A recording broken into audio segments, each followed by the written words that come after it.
जब करुणा शब्द हमारे सामने आता है तो हमारे अंदर बहुत सारे भाव जो उठते हैं, उन्हीं के क्रम में एक भाव की भूमिका के रूप में करुणा शब्द आता है। जैसे हमारे जीवन में क्रोध का भाव है, हिंसा का भाव है, प्रेम का भाव है, घृणा का भाव है, उसी क्रम में करुणा को भी हम एक भाव के रूप में देखते हैं।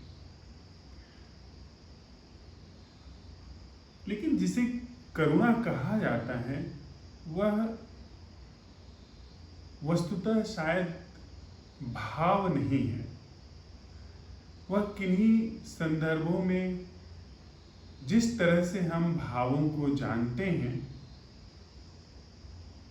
उनमें वह समस्त भावों का अभाव है।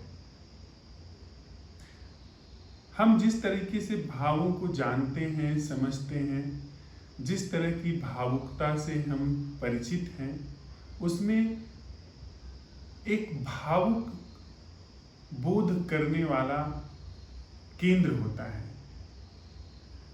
हर भावुकता में मैं होता है जो भावों को महसूस करता है, उनको अनुभव में लाता है, उनको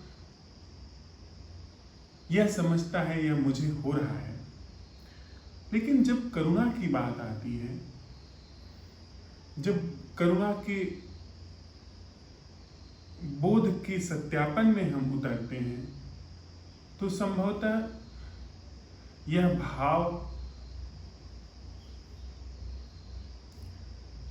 किसी केंद्र के द्वारा, किसी मैं के द्वारा महसूस किया जाने वाला भाव नहीं है। इसका हम लोग साथ साथ चलते हुए परीक्षण कर रहे हैं।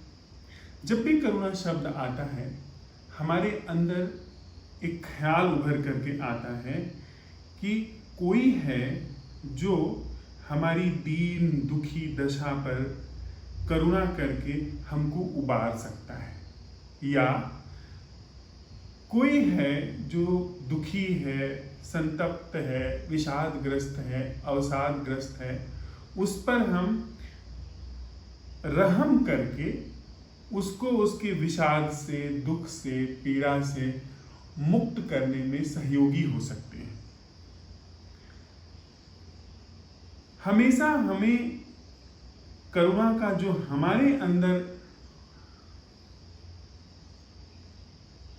अर्थ उभर करके आता है, उसको इस तरह से समझा है कि उसमें कोई करुणा करने वाला है और किसी पे करुणा की जा रही है। चाहे मैं करुणा किसी के ऊपर कर रहा हूं, चाहे कोई मेरे ऊपर करुणा कर रहा है। करुणा को किन्हीं अर्थों में रहम या दया के अर्थों में हम समझते हैं, लेकिन संभवतः करुणा यह नहीं है। करुणा रहम नहीं है। करुणा जीवन का एक ऐसा ढंग है जो मैं से मुक्त है। जिस भी व्यक्ति को यह पता है वह करुणावान है, उसका दूर दूर तक करुणा से कोई वास्ता नहीं है। जहां भी यह बोध है कि वह करुणा कर सकता है, जहां भी यह बोध है कि उस पर करुणा की जाए, उसको कभी भी यह करुणा के रहस्य का पता नहीं चल सकता है कि करुणा क्या है। करुणा सीधे कभी भी न समझी जा सकती है, न करुणा की जा सकती है, न करुणा कराई जा सकती है। करुणा को समझने से पहले हमको मैं को समझना होगा कि मैं क्या है, वह केंद्र क्या है जो हमारे जीवन में काम करता है, जो हमारे जीवन का आधार बना हुआ है। जब हम करुणा के बजाय इस जो अभी वर्तमान में हमारी निपट सच्चाई है मैं, उसका परीक्षण करने के लिए आगे बढ़ते हैं, उसका सत्यापन करने के लिए साथ साथ आगे चलते हैं, तो पाते हैं कि किसी भी तरह से दूसरे पर जो हम दूसरे की कल्याण के लिए जो हम कृपा करते हैं, जो रहम करते हैं, जो दया करते हैं, उसमें उसके प्रति किया जाने वाला कल्याण का भाव, उसके हित के लिए किया जाने वाला भाव कम होता है। मैं करुणा कर रहा हूं यह भाव ज्यादा होता है। मैं करुणा करने में सक्षम हूं यह भाव ज्यादा होता है। या दूसरा करुणा कर सकता है, दूसरे के विषय में एक छवि है मेरे अंदर और अपने विषय में एक छवि है, एक ख्याल है कि मैं कारुणिक हो, मैं करुणा का पात्र हो गया हूं और दूसरा कारुणिक है और वह मेरे ऊपर करुणा कर सकता है। इसी तरह की चीज को हमने करुणा समझा हुआ है। लेकिन अगर हम थोड़ी देर के लिए इस पूरी करुणा की प्रक्रिया को एक तरफ रख करके जो मैं का बोध है उसके परीक्षण में उतरते हैं, तो पाते हैं कि यह जो मैं का एहसास है यह एक कृत्रिम एहसास है, यह एक बनावटी एहसास है। यह विचारों से, छवियों से, ख्यालों से निर्मित एक केंद्र है, एक सत्ता है जो हमारे जीवन में संचालित होती है, जो हमारे जीवन में काम करती है। और यह सत्ता अपने को महत्व देने के लिए दूसरे, जिसे वह दूसरा समझती है, उसकी मदद के नाम पर अपने को परोक्ष रूप से अपने को महत्व पहुंचाती है। वह सत्ता जिसका हम लोगों ने परीक्षण किया है, जो विचारों से बनती है, अगर कोई विचार नहीं है, कोई ख्याल नहीं है, कोई छवि नहीं है, कोई भाव नहीं है, तो वह जो मैं नाम की सत्ता है वह भी अस्तित्व में नहीं होती है। चाहे वह भाव ना कुछ होने का भाव ही क्यों ना हो, चाहे वह विचार शून्य का ही विचार क्यों ना हो, अगर कोई विचार, कोई भाव नहीं है तो मैं नाम की सत्ता भी नहीं बचती है। तो वह मैं नाम की सत्ता दूसरे की मदद करने के नाम से या दूसरे की मदद लेने के नाम पर अपने को महत्व देती है, अपने को यह दिलासा देती है कि मैं जीवंत हूं क्योंकि मैं दूसरे की मदद कर सकता हूं, या मैं जीवंत हूं क्योंकि मुझे दूसरे की मदद चाहिए। तो यह पूरा क्रम जो चाहे कितना भी जोर दे करके, कितना भी महिमा मंडित करके किया गया हो, यह पूरी संरचना निस्तार है, यह पूरी संरचना बेजान है जिसमें कि करने वाला होता है। यह सारे भाव जो हम दूसरे को देख करके, कोढ़ी को देख करके, बीमार को देख करके,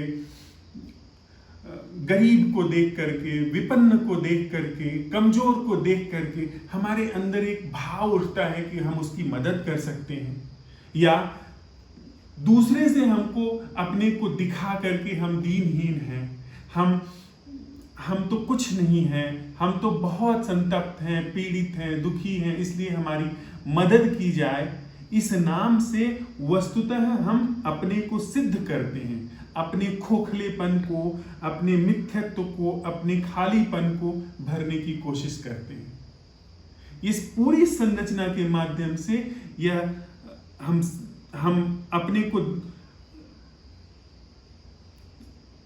को उचित ठहराते हैं कि हम हैं, हम ना कुछ नहीं हैं इन सारे भावों से। और ये सारे भाव, ये सारे विचार परस्पर लेन देन में एक दूसरे के प्रति किए जाते रहते हैं, चाहे जो हम कुछ कर लें। लेकिन अगर यह मैं नाम की सत्ता बनी हुई है तो जो भी हम कुछ कर रहे हैं करुणा के नाम पर, वह सब बनावटीपन होगा, क्योंकि यह सत्ता ही अपने आप में कृत्रिम है, बनावटी है, सोच विचार से पैदा हुई सत्ता है।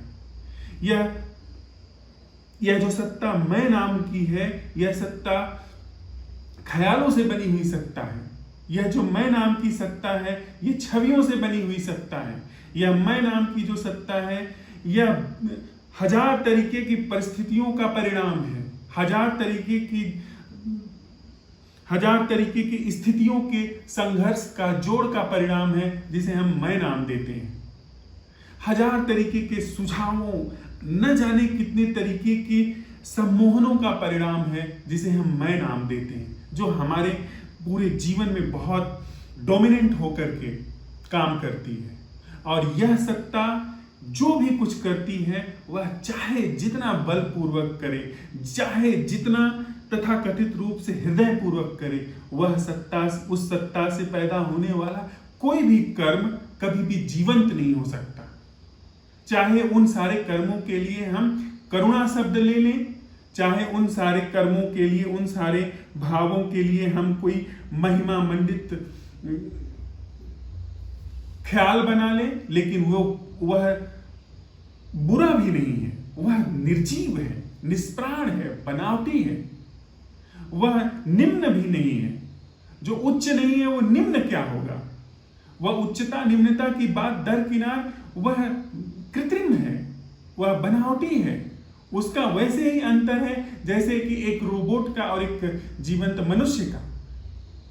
अब बात आती है कि जब यह मैं नाम की संस्था है, यह ही कृत्रिम है, यह ही बनावटी है, और जाहिर सी बात है इसके सारे उपाय, चाहे वो कितना भी महिमा मंडित रूप में हो, वो इसी संस्था को, इसी भाव को केवल झूठा जीवन प्रदान करने के लिए काम करते हैं।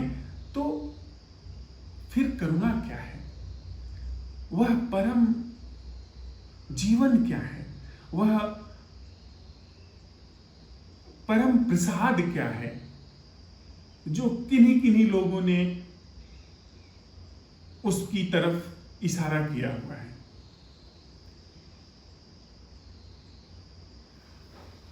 जब यह मैं नाम की संस्था समझ ली जाती है, इस मैं नाम की संस्था को इसके सांगोपांग रूप में, इसकी संपूर्णता में, इसको जब समझ लिया जाता है, इसको देख लिया जाता है, इसकी सीमा में भरपूर रूप से सीमांकन हो जाता है कि यह मैं नाम की संस्था बनावटी है और इसके द्वारा किया गया कोई कृत्य वह बनावटी है। वह कितना भी व्यापक हो, कितना भी दूर तक पहुंचे, कितना भी गहराई तक पहुंचे, लेकिन वह निर्जीव है, उसमें प्राण नहीं है। और यह संस्था, यह मैं नाम का जो बोध है और इसके जो क्रियाकलाप हैं, यह अपनी जगह स्थगित हो जाता है, अपनी जगह यह ठहर जाता है, यह अपनी सारी हरकतें बंद कर देता है। यह एक जगह इस तरह से इस अपनी सीमांकन में हो जाता है जैसे इस कमरे में रखी गई यह वस्तु, यानी उसमें किसी भी तरीके से कोई भी आरोपण, कोई भी सम्मोहन नहीं होता है। तब वहां पर जो जीवन पाया जाता है वह करुणा है।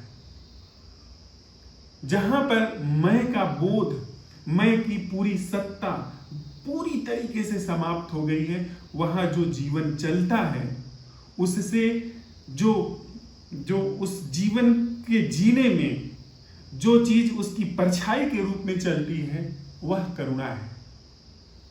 जहां पर मैं नहीं है, जहां पर कोई छवि नहीं है, जहां पर यह संस्था नहीं है जिसे हम मैं कहते हैं, तो वहां पर जो भी जीवन गतिमान होता है, जो भी जीवन पाया जाता है, उससे छाया के रूप में जो प्रस्फुटित होता है, जो खिलकर आता है, वह उसको अगर उसकी संपूर्णता को, उसकी महिमा को, उसकी गरिमा को, उसके प्रसाद को, उसकी जीवंतता को, उसके आनंद को, जो कि मैं से पूरी तरह से मुक्त है, जिसका मैं को कभी पता नहीं चलता, वह छाया के रूप में उसके पीछे जो चलता है, उसको हम एक शब्द में ढालकर कह रहे हैं, वह करुणा है।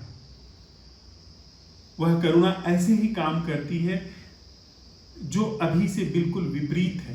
प्रायः हम लोग समझते हैं कि एक व्यक्ति जो क्षमाशील है उसे हम करुणावान कह देते हैं, एक व्यक्ति जो दान करता है उसे हम करुणावान कह देते हैं, एक व्यक्ति जो बहुत सारे भूखे लोगों को भोजन कराता है, बीमारों का इलाज करवाता है, उसको हम कहते हैं कि यह करुणावान है।